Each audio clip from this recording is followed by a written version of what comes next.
हो गई sir. Good evening बच्चों। आज का हमारा टॉपिक है कंजंक्शन।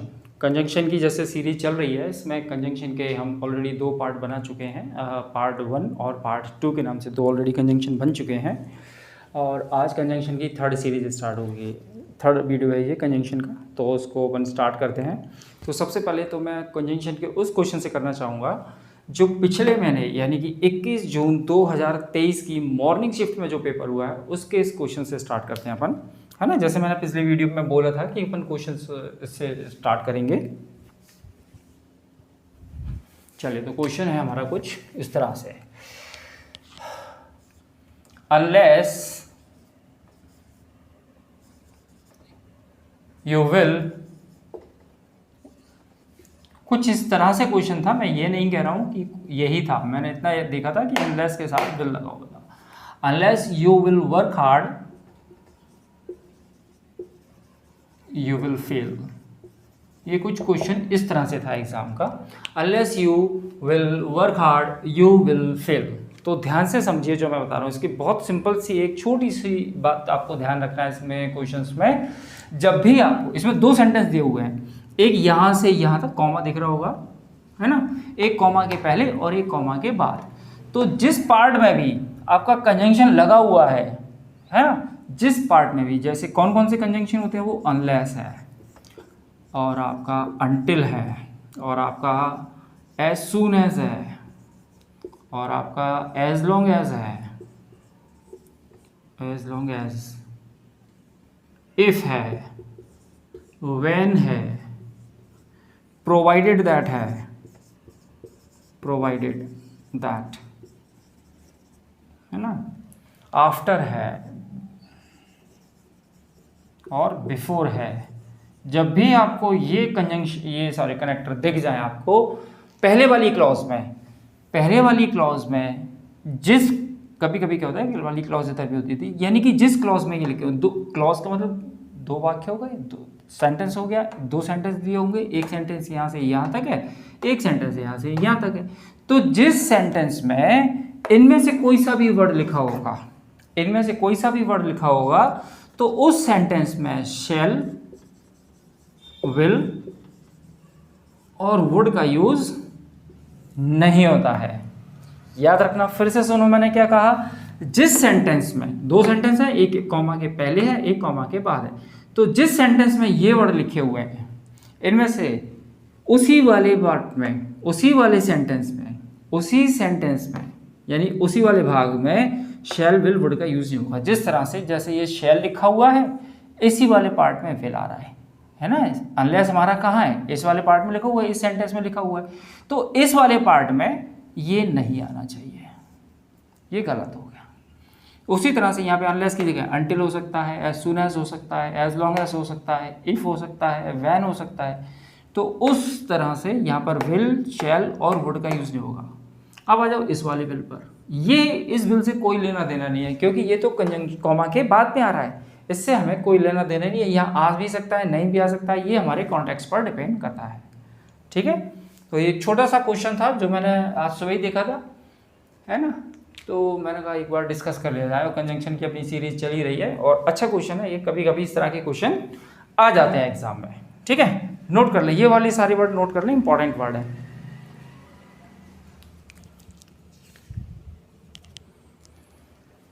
बिठा दूं? चलिए,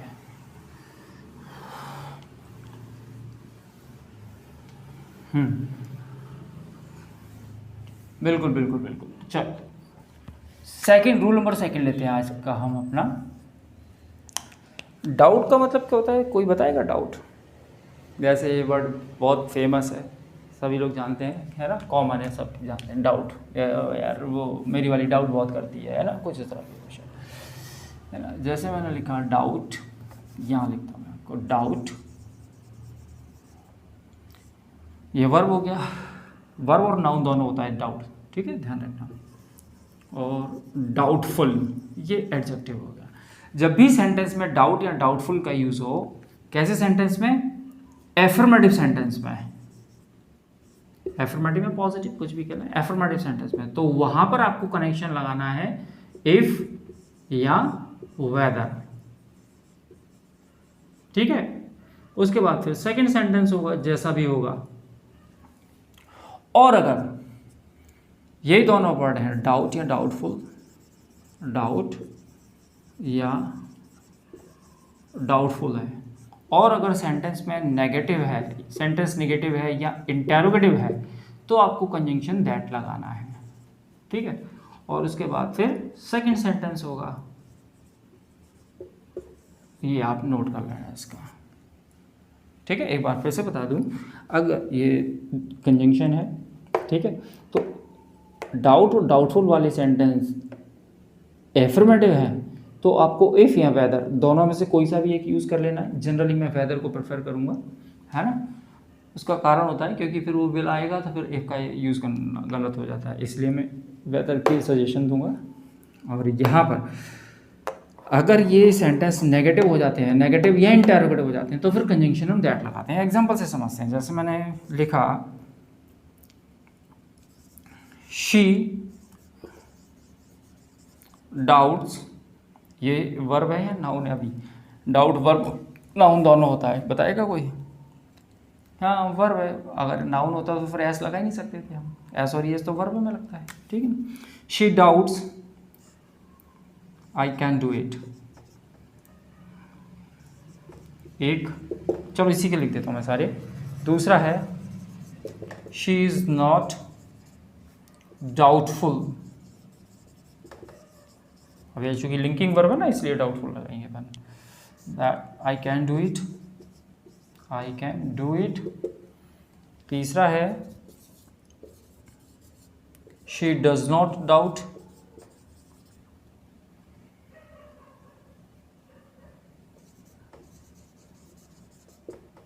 dash I can do it. चलो इसको कर लो, अब करके देखो, अपने आप भर लो। ऊपर लिखा हुआ है इससे इफ वेदर भरना है और आपको दैट भरना है जब तक मैं पानी पीता हूँ।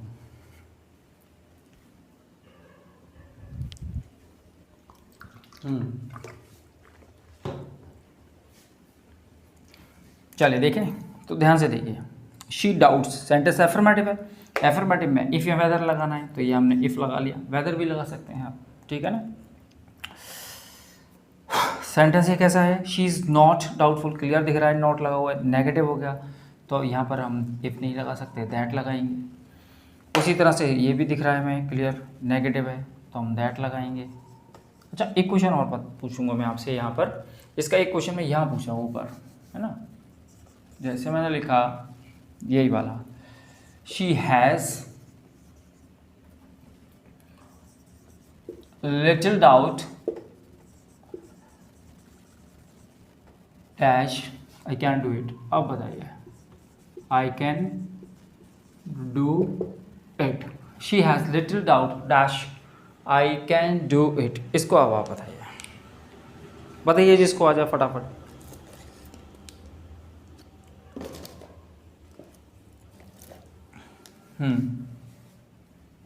बस मुझे इतना बता दीजिए, ये सेंटेंस एफर्मेटिव है या नेगेटिव है? ये सेंटेंस एफर्मेटिव है या नेगेटिव है?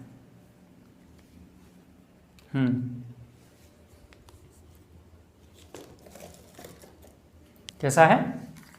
नेगेटिव है। वेरी गुड, बहुत बढ़िया, ध्यान से समझ लीजिए। या अपन ने, अगर आपको याद हो तो अपन ने डिटर्मिनर वाला क्लास में मैंने आपको बताया था, फ्यू और लिटिल डिटर्मिनर होते हैं ये, और फ्यू और लिटिल नेगेटिव डिटर्मिनर होते हैं। अब चूंकि ये नेगेटिव है तो सेंटेंस हमारा नेगेटिव हो गया।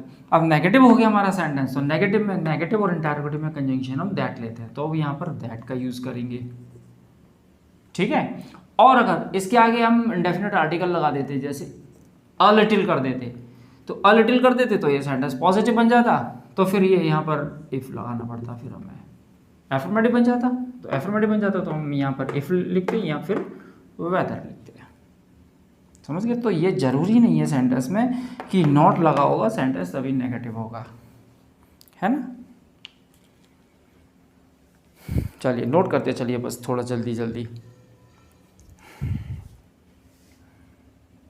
चलिए आगे बढ़ते हैं अपने रूल नंबर 3 की तरफ, है ना। आज का 3 जो भी हो, इसका जैसा भी आप देख सकते हैं।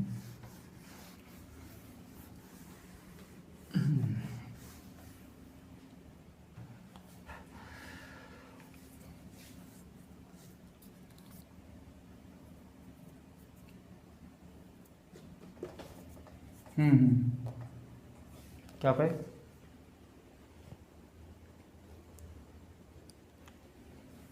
तो अभी देख लेंगे थोड़ी देर से। चलिए रूल नंबर 3 पे आते हैं अपन। रूल तो 3 है ना, हाँ। रूल नंबर 3 पे आपको मैं एक पेयर जो वर्ड बता रहा हूँ उसको समझ लीजिएगा। आपको seldom, if, ever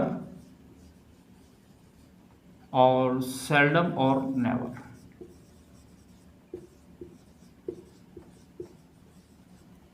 seldom, if, ever, ये एक ही वर्ड है पूरा, और सेल्डम और नेवर। ठीक है। सेल्डम एग्जाम में क्या होता है समझ लो पहले। इफ के साथ वो नेवर लगा, यानी कि ये एवर को नेवर कर देते हैं, नेवर को एवर कर देते हैं, ये दोनों तो सेम रखेंगे। वो सेल्डम और एवर कर देते हैं, सेल्डम इफ नेवर कर देते हैं। तो आपको याद रखना है बस इसमें सेल्डम इफ एवर होता है, सेल्डम और नेवर होता है। ठीक है, एक एग्जांपल से बता देता हूँ मैं। जैसे मैंने लिखा Radha seldom if never goes to college। इसका मतलब होता है कभी कभार, है ना, दोनों का मतलब। राधा कभी कॉलेज जाती है और कभी कॉलेज नहीं जाती, यानी कि कभी कभार जाती भी है और नहीं भी जाती है। ठीक है, तो आपको ये ध्यान रखना है कि सेल्डम और नेवर होता है, और ये है सेल्डम इफ नेवर।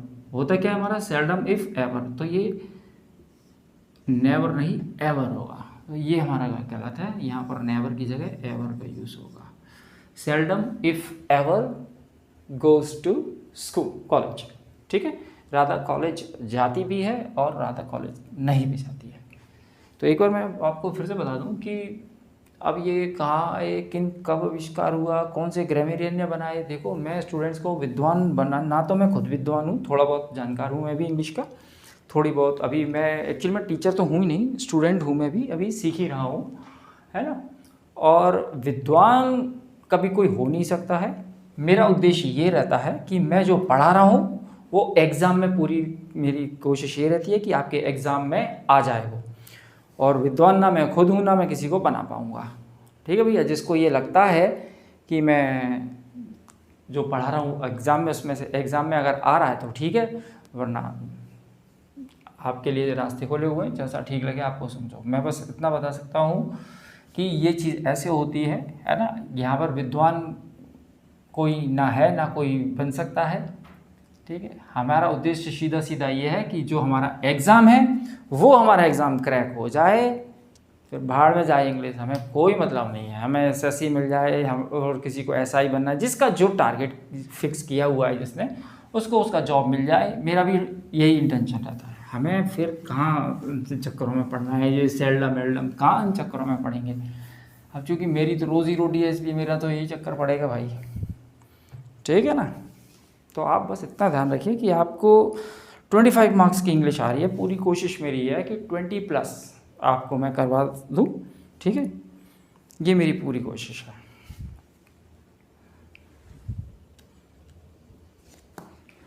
चलिए अब अपन एक और पे पढ़ते हैं, सच एज सच दैट वाले पर। रूल नंबर जो भी हो नेक्स्ट, सच एज और सच दैट।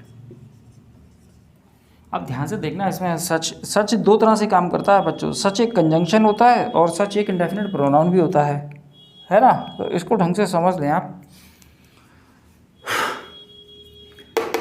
सच वाले सेंटेंस को एग्जांपल से समझाता हूँ। मैंने ऐसा लिखा जैसे कि सच was her beauty dash everybody praised. वो इतनी सुंदर थी कि हर किसी ने उसकी मतलब जो सच वॉज हर ब्यूटी, उसकी सुंदरता ऐसी थी कि हर किसी ने उसकी सुंदरता की तारीफ की। एवरीबॉडी प्रेज्ड हर कर लो यहाँ पे, चलो एवरीबॉडी प्रेज्ड हर। ठीक है, कि हर किसी ने उसकी तारीफ की। ठीक, तो ध्यान से देखो, ये जो सच है ना बच्चों, ये कंजंक्शन नहीं है, ये सच आपका प्रोनाउन है। पता कैसे चलेगा प्रोनाउन है? तो आपको देखो ध्यान से, वर्ब की जगह लगा हुआ है, वो सॉरी सब्जेक्ट की जगह लगा हुआ है, ये वर्ब है, इस वर्ब का सब्जेक्ट ही है। और मैंने आपको बताया सेंटेंस में सब्जेक्ट बनने का अधिकार इंग्लिश में केवल दो ही भाई होंगे, नाउन और प्रोनाउन को। तो इसका मतलब ये प्रोनाउन है। जब ये प्रोनाउन का काम कर रहा है, ठीक है, तो such was her beauty that everybody praised her, ठीक है। तो जब ये क्लॉज को कनेक्ट करेगा तो फिर वो दैट का सहारा लेगा। सच जब प्रोनाउन होगा और उसके बाद एक क्लॉज होगी तो दैट का काम करेगा, दैट कंजंक्शन लगेगा। अब एक और देखो,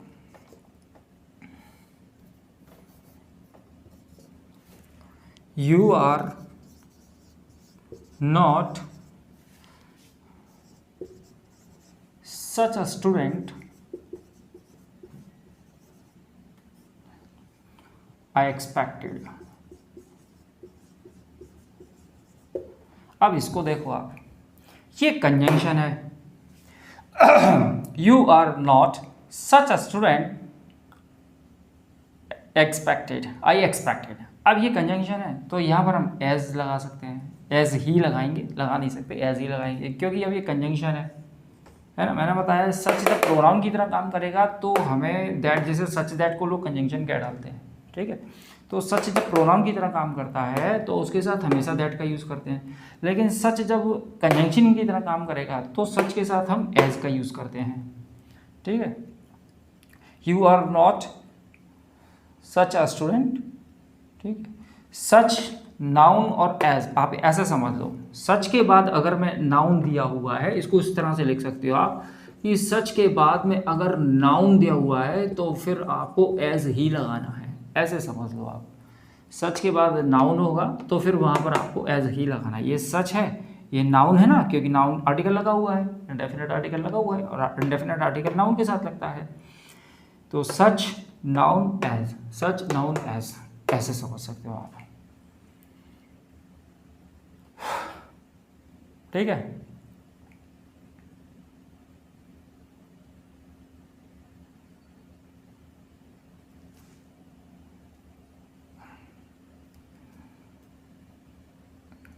हाँ हाँ बिल्कुल बिल्कुल, यहाँ पर हम सो का यूज़ नहीं कर सकते। You are not so a student, so के साथ, सो के बाद में कभी नाउन आएगी ही नहीं। सो के बाद में, हाँ अगर यहाँ एडजेक्टिव होता तो फिर सो हो सकता था यहाँ पर। जैसे मैंने लिखा यू आर नॉट, जैसे मैं करके दिखाता हूँ आपको, you are not so clever as I expected. अब ये सही हो गया, एडजेक्टिव आ जाएगा ना। सो एज जो होता है ना वो एडजेक्टिव को कनेक्ट करता है। वो क्यों करता है, अगर मैं आपको बताऊंगा, ये नेक्स्ट चैप्टर आएगा एडजेक्टिव का, उसमें है, क्योंकि ये डिग्री वाला पोर्शन आ गया है ना। यहाँ पर आप एज भी कर सकते हो, you are not as clever as I expected, ये भी हो सकता है। You are not so clever as I expected, ये भी हो सकता है। हाँ लेकिन अगर ये हो जाएगा ऐसे तो फिर सो गलत हो जाएगा। अब यहाँ पर आपको एज ही लगाना पड़ेगा, है ना। ये पहले वाली वीडियो में भी मैंने बताया हुआ है, आप उसमें देख लेना अच्छे से, सेकंड वाली में, समझ गए। ये आपका सच एज हुआ और सच दैट हुआ, तो समझ गए। तो सच एज के साथ आपको, सच जब प्रोनाउन की तरह काम करेगा तो वो एक अपने साथ हमेशा क्लॉज लेकर आएगा और क्लॉज हमेशा दैट से कनेक्ट होगी, ठीक है। और इसको देखो, सच जब कंजंक्शन लेकर आएगा उसके साथ नाउन है तो आपको एज का ही यूज़ करना है, क्योंकि सच के साथ एडजेक्टिव आ नहीं सकता।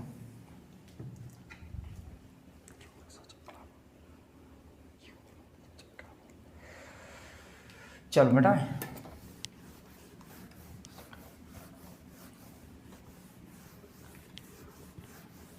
देखो स्पीकिंग की बात मत करो, स्पीकिंग में तो सब कुछ हो जाता है, नाउन एडजेक्टिव, है ना। जो बोल रहे होते हैं उन्हें खुद पता नहीं चलता है।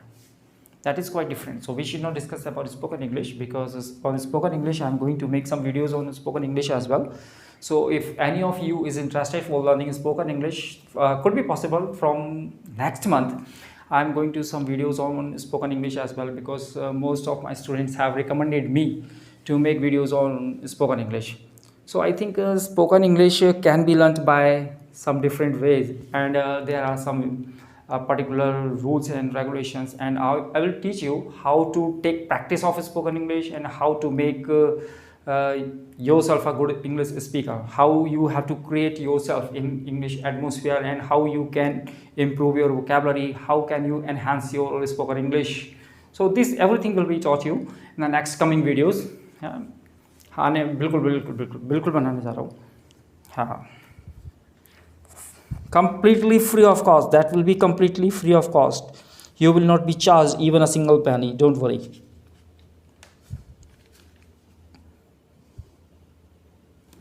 चलिए आगे बढ़े. जो भी नेक्स्ट रूल है उसको अपन आगे बढ़ाते हैं.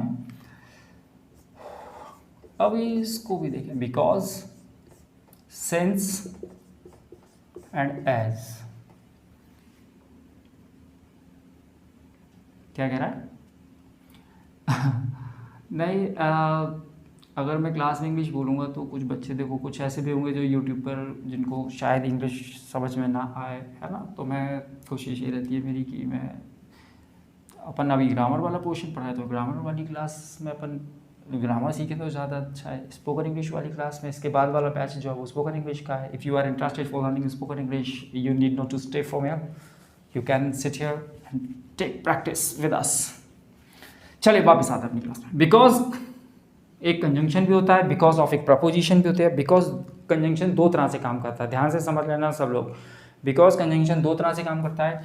अगर बिकॉज दो सेंटेंस के बीच में आ रहा है तो वहां पर ये इसका अर्थ निकलेगा क्योंकि. For example, I could not attend the meeting yesterday because I had some urgent work. कुछ भी ठीक है. Because I had some, I could not attend the class yesterday because I was ill. ठीक है, ये दो सेंटेंस को connect किया. यहाँ पर बिकॉज का मतलब हुआ क्योंकि. अब आते हैं, जब भी सेंटेंस आपका बिकॉज, सिंस या एज से स्टार्ट होगा ना बच्चों, यहाँ पर इन तीनों का एक ही मतलब होगा क्योंकि हिंदी में, है ना. जैसे मैंने लिखा बिकॉज, बिकॉज भी लिख सकते हो, सिंस भी लिख सकते हो, कुछ भी लिख सकते हो. यहाँ पर इन तीनों का मतलब होगा क्योंकि. Because you are my student, because you are my student, so I can scold you. You are my student, so I can scold you. तो मैं आपको डांट सकता हूँ क्योंकि आप मेरे स्टूडेंट हो. सो आई कैन स्कोल्ड यू. ध्यान से समझना, जब भी आपके सेंटेंस बिकॉज से स्टार्ट हो, सिंस से स्टार्ट हो या एज से स्टार्ट हो, तो दूसरे वाले सेंटेंस में इंग्लिश ग्रामर में हमेशा जब भी आपकी एरर आती है ना तो सो या देयरफॉर ही लगा देते हैं. देयरफॉर, तो यहाँ पर ना सो आएगा ना देयरफॉर आएगा, उसके लिए सिर्फ कॉमा लगा दिया जाता है. ठीक है, फिर से समझ लो.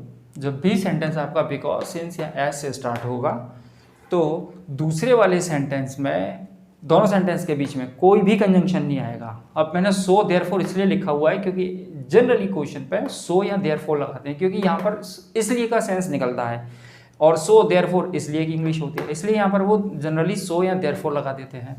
ठीक है, तो यहाँ पर ना सो आएगा ना देयरफॉर आएगा या ना ही कोई तीसरा कंजंक्शन आएगा. कहने का मतलब है कोई भी कंजंक्शन नहीं आएगा, सिर्फ ये कॉमा आएगा. अब कॉमा क्यों लगा रहे हैं? क्योंकि दोनों सेंटेंस को अलग अलग करना है, सेपरेशन तो दिखाना पड़ेगा ना.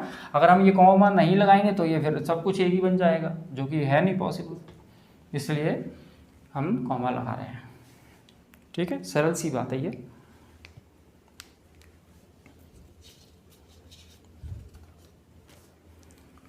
ठीक है, चलो एक और हो जाएगा छोटा सा.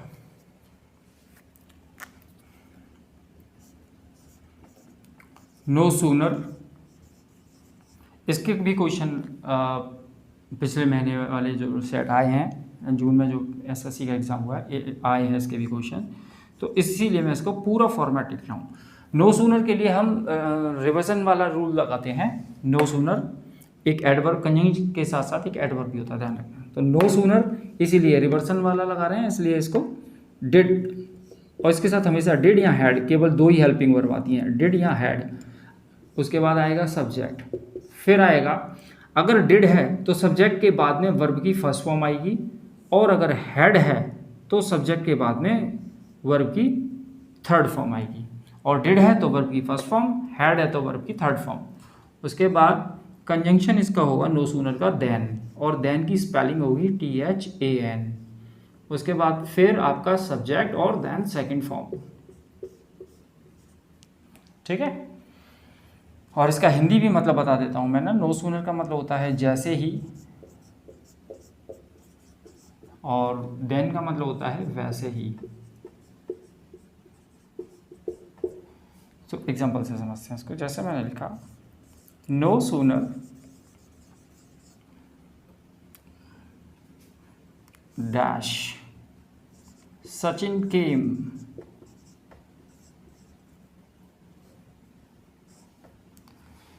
इन द ग्राउंड।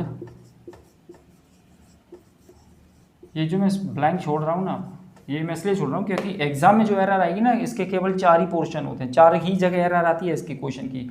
अगर वो चारों आपने देख लिया, वो चारों सही है, तो फिर आंसर नो एरर ही होगा और कोई आंसर नहीं होगा। इन the ground audience started clapping.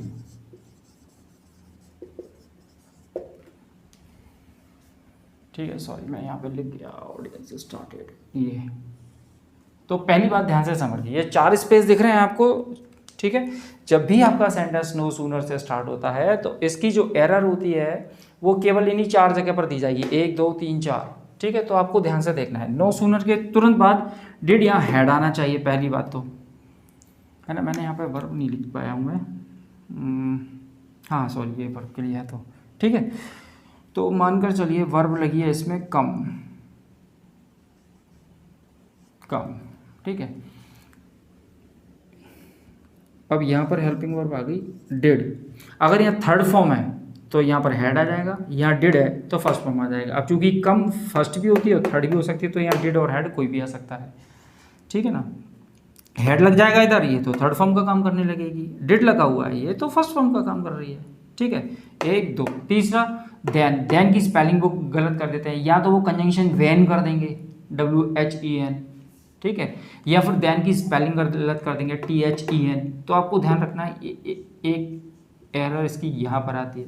दूसरा, इधर सेकंड फॉर्म की जगह वो फर्स्ट फॉर्म कर देंगे, या विल लगाकर फ्यूचर में कर देंगे। तो आपको याद रखना है, क्योंकि ये दोनों सेंटेंस ध्यान से देखिए हेल्पिंग वर्ब पास्ट की है, यानी एक क्लॉज जब पास्ट की है तो इंग्लिश में ये होता है कि अगर पहली वाली क्लॉज पास्ट की है तो दूसरी वाली भी क्लॉज पास्ट की होगी।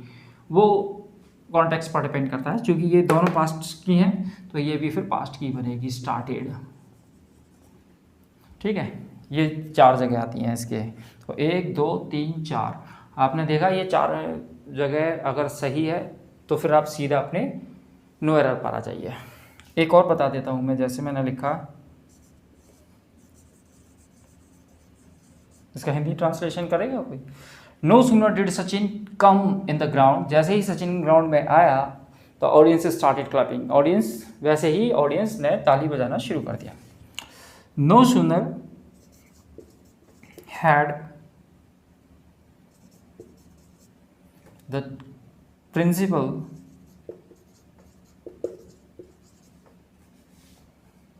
arrive then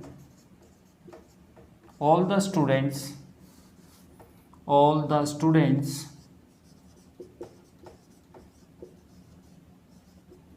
ran away। चलिए, इसको अब आप करिए। No sooner had the principal arrived than all the students ran away। पानी पी रहा हूँ जब तक आप लोग करें।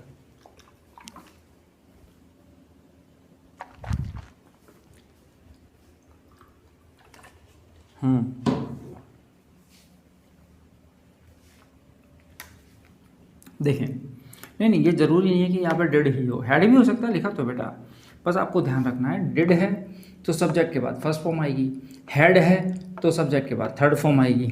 आपका हेड है तो यहाँ पे ये देखो फर्स्ट फॉर्म है, ये क्या कर रही है, ये गलत है। ठीक है, तो यहाँ पर ये अराइव नहीं ना होकर अराइव्ड करेंगे। ठीक है, समझ गए। चलिए, ये हो गया नो सूनर। एक इसी का जोड़ा, एक बिल्कुल इसी के जैसा ही एक और होता है, वो भी मैं बता देता हूँ इसी वाले में, है ना, वो भी जल्दी समझ में आ जाएगा आपको। इसी वाले में बता देता हूँ मैं आपको, ज़्यादा इसके लिए कुछ नहीं करना है ना। इसी वाले में मैं बता देता हूँ, वो भी क्लियर हो जाएगा, जो अभी थोड़ी देर पहले बताया था मैंने। जैसे अभी नो सूनर था ना, अब नो सूनर नहीं होगा। नो सूनर की जगह आपको यूज़ करने हैं ये 6 एडवर्ब होती हैं, और जो 6 की 6 नेगेटिव एडवर्ब होती हैं वो कौन कौन सी होती हैं? Hardly, scarcely, rarely, seldom, never और बेयरली। ये जो 6 एडवर्ब होती है नेगेटिव होती है ना। अब बस सेम वैसी कंडीशन है, इसमें भी वही रिवर्सल वाला रूल लगता है। जब भी सेंटेंस आपका इन 6 में से किसी एक से स्टार्ट होगा तो उसके तुरंत बाद यहाँ डिड आएगा, यहाँ हैड आएगा। डिड आएगा तो फर्स्ट फॉर्म लगेगी, हैड आएगा तो थर्ड फॉर्म लगेगी। बस इतना याद रखना, नो सूनर का पेयर होता है, कॉरलेटिव कंजंक्शन है नो सूनर, इसलिए नो सूनर का पेयर होता है देन। उसी तरह से इन का पेयर होता है व्हेन, व्हेन या बिफोर, व्हेन या बिफोर, बिफोर भी लगा सकते हैं, ठीक है। इसका हिंदी मतलब होता है मुश्किल से, यहाँ पर लिख देता हूँ। इन 6 का मतलब होता है मुश्किल से, और व्हेन का मतलब होता है वैसे ही, ठीक है, मुश्किल से वैसे ही। एग्जाम्पल से समझते हैं इसको हम। जैसे मैंने लिखा hardly we had reached, hardly we had reached at the road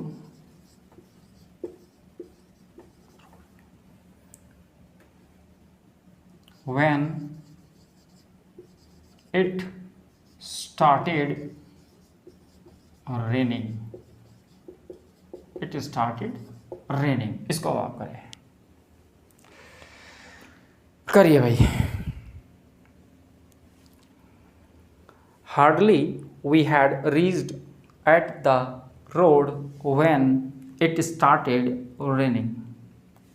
बस सिंपल सा है, ठीक है ना। तो ये जो हैड है आप देख लीजिए, ये कैसे स्टार्ट हो रहा है, हार्डली से स्टार्ट हो रहा है, उसके बाद डिड आ रहा है या हैड आ रहा है, यहाँ पर तो सब्जेक्ट आने लगा, जबकि सब्जेक्ट आता है इनके बाद में।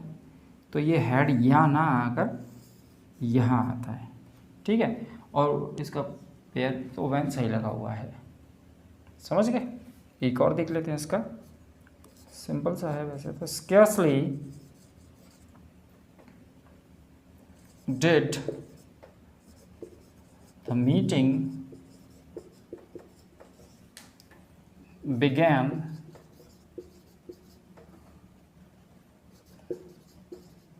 then the power failed, and the power failed। इसको करें आप, करेक्शन करें जल्दी।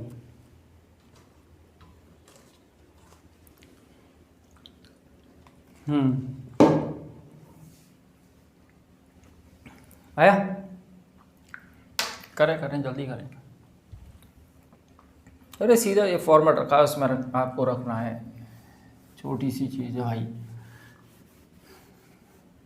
चाहिए नहीं। देख लीजिए, स्केर्सली तो है, स्केर्सली कहाँ है, ईरा, ठीक है। उसके बाद डिड या हेड है, हाँ हैगा, डिड हैगा। फिर सब्जेक्ट हैगा द मीटिंग, ये सब्जेक्ट हैगा। अरे बेटा आईएनजी वाली वर्ब ये होती तो फिर द कैसे आ जाता, ये नाउन है ना, सब्जेक्ट की जगह आ रहा है। आपने अभी फाइनाइट नॉन फाइनाइट वर्ब नहीं पढ़ी, जेर एंड इन्फिनिटिव पार्टिसिपल वाली क्लास नहीं ली है ना, इसलिए दिक्कत आ रही है आपको, है ना। ये एक्चुअली में ये नाउन है ना, सब्जेक्ट नहीं। आईएनजी वाली वर्ब अगर ये होती तो ये हेल्पिंग वर्ब कैसे आ जाती, और फिर इसका एक सब्जेक्ट होता, है ना। इसके पहले इज आ रहे हैं या वॉज वर्ब होता, विल बी शैल भी होता, है ना, तमाम चीज़ें हैं। तो ये समझ लो सब्जेक्ट है, आप अभी के रूप में इतना समझ लो, सब्जेक्ट, ये सब्जेक्ट हो गया। उसके बाद डिड है ना, तो डिड है तो कौन सी फॉर्म होनी चाहिए, फर्स्ट फॉर्म। और ये बिगिन क्या है, सेकंड फॉर्म है, तो ये बिगेन नहीं बिगिन होगा। उसके बाद आगे देखो, वैन, इसका पेयर होता है वैन, जो कि गलत लिखा हुआ है, देन नहीं वैन। ये मैंने आपको जो किए हुए ना, इन्हीं पर एरर आती है आपके एग्जाम में। ठीक है, पावरफुल, इसका हिंदी मतलब हुआ hardly had we reached at the road, मुश्किल से हम रोड तक पहुंचे ही थे, व्हेन इट स्टार्टेड रनिंग, वैसे ही बारिश शुरू हो गई। इसका हुआ मुश्किल से मीटिंग शुरू हुई थी, वैसे ही पावर फेड, वैसे ही लाइट चली गई। ठीक है, मैं आपको एक छोटा सा क्वेश्चन दे रहा हूँ, देखिए मुझे एसएससी का एक अच्छा सा क्वेश्चन याद आ गया, बहुत ही ज़्यादा सिंपल सा क्वेश्चन है। तो क्या होता है कभी कभी इंग्लिश ग्रामर को, इसीलिए मैं कहता हूँ कि रटे ना, समझें हम ज़्यादा अच्छा है। कुछ चीज़ें होती हैं रटने वाली भी होती हैं, कुछ चीज़ें ऐसा नहीं कि हर कुछ चीज़ समझने वाली होती है ना। कुछ चीज़ें जैसे वोकैबलरी है, वो आपको रटना ही पड़ेगी, वो तो आपको है ना, उसका कोई दूसरा तरीका नहीं होता। ये ट्रिक ब्रेक सब बकवास है, फालतू की बातें हैं। क्लोज टेस्ट वगैरह, अनसीन पैसेज, इनकी कोई ट्रिक नहीं होती है ना। क्लोज टेस्ट अनसीन पैसेज कैसे करते हैं ये मैं आपको बताऊंगा, है ना, लेकिन उसके लिए पहले क्या करना पड़ता है वो भी बताऊंगा। चलिए मैं आपको एक छोटा सा क्वेश्चन दे रहा हूँ मैं एसएससी का, सिंपल सा है, ये भी एसएससी का, मुझे अब याद आया, क्लिक कर गया तो मैं पूछ लेता हूँ। जैसे मैंने लिखा you are beautiful and your sister is ugly, UGLY। ठीक है, चलिए इसको आप करके दिखाइए। You are beautiful and your sister is ugly, करके दिखाइए। क्या ये सेंटेंस सही है गलत है, इतना बताइए मुझे। क्या ये सेंटेंस सही है या गलत है ये पूछ रहा हूँ। इज दिस सेंटेंस करेक्ट और it needs to be corrected.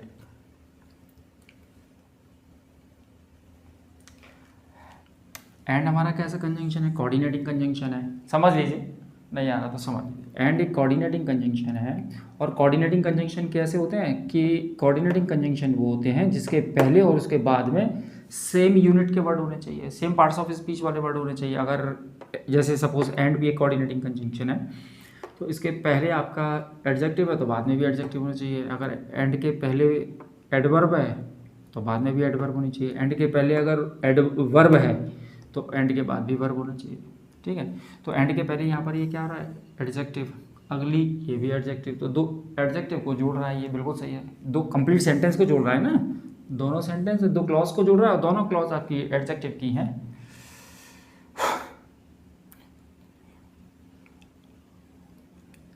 लेकिन ये सेंटेंस गलत है ना। इंग्लिश के रूल्स तो ये फॉलो कर रहा है लेकिन ये गलत है। इसका कारण बताऊँ मैं, समझ लो। जो एंड होता है ना बच्चों, वो ऐसे समझ लो, एंड के पहले और बाद में एंड किसको जोड़ता है, तो एक सी चीज़ों को जोड़ेगा, है ना, ये तो मैं बता चुका हूँ। दो एडजेक्टिव, दो एडवर्ब या दो वर्ब, इनको जोड़ेगा, है ना। लेकिन वो होंगे कैसे, अगर दो एडजेक्टिव जोड़ रहे हैं ना, तो वो या तो दोनों पॉजिटिव एडजेक्टिव होंगे। पॉजिटिव एडजेक्टिव कैसे होंगे, जो गुण बता रहे होंगे। नेगेटिव होंगे तो वो बुराई यानी कि दोष बता रहे होंगे। ऐसा नहीं होगा कि एक अच्छाई बता दे एक बुराई बता दे। कहने का मतलब है कि एंड से या तो दो अच्छाई बताई जाएंगी या फिर दो बुराई बताई जाएंगी। अब यहाँ पर क्या हो रहा है, ये तो अच्छाई पॉजिटिव सेंस में हो गया, ये बैड सेंस में हो गया। तो जब इस तरह की कंडीशन आ जाती है कि एक पॉजिटिव है और एक नेगेटिव है, तो उसे फिर हम एंड से नहीं बट से कनेक्ट करते हैं। तो यहाँ पर एंड ना आकर बट आएगा। ठीक है, you are beautiful but your sister is ugly. ठीक है, एक और देखो, शी इज ब्रेव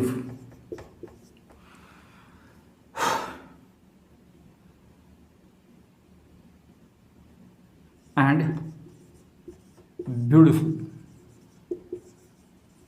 अब ये सही है गलत है ये बताओ।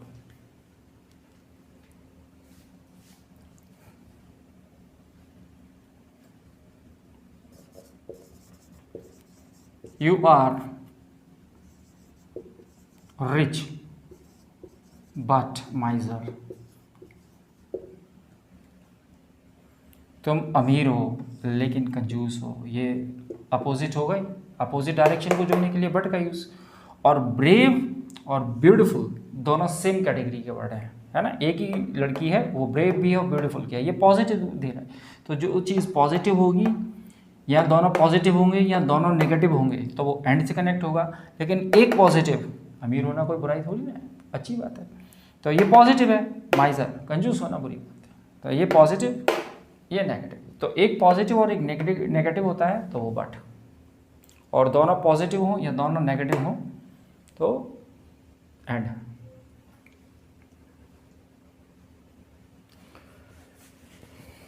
है समझ में? आई थिंक आज के लिए इतना काफ़ी है। और नेक्स्ट वीडियोस बनने वाली है आपकी एडजेक्टिव पर बनेगी, या फिर एडजेक्टिव के साथ साथ मैं एडजेक्टिव का जो मोस्ट इंपॉर्टेंट पोर्शन होता है, डिग्री, पॉजिटिव, कंपैरेटिव, सुपरलेटिव, इसमें स्टूडेंट्स को प्रॉब्लम आती है, तो उस पर अपन डिस्कस करने जा रहे हैं। नेक्स्ट वीडियो में उसी पर बनाऊंगा, और स्पोकन इंग्लिश पर भी बनेगी और वोकैबलरी पर भी बनेगी, ठीक है ना। तो वोकैबलरी तो वैसे याद करने वाला पोर्शन होता है, मैं फिर भी कोशिश करूंगा कि पिछले 4-5 साल में एसएससी में और सीपीओ वगैरह में जिसमें भी आई है, एमटीएस, सीएचएसएल और आपका सीजीएल में जो वोकैबलरी आई है वो पूरी की पूरी अपन करने की कोशिश करेंगे। एडजेक्टिव वाला चैप्टर भी करेंगे और स्पोकन इंग्लिश वाला भी। चलिए आज के लिए क्लास को यहीं विराम देते हैं। धन्यवाद।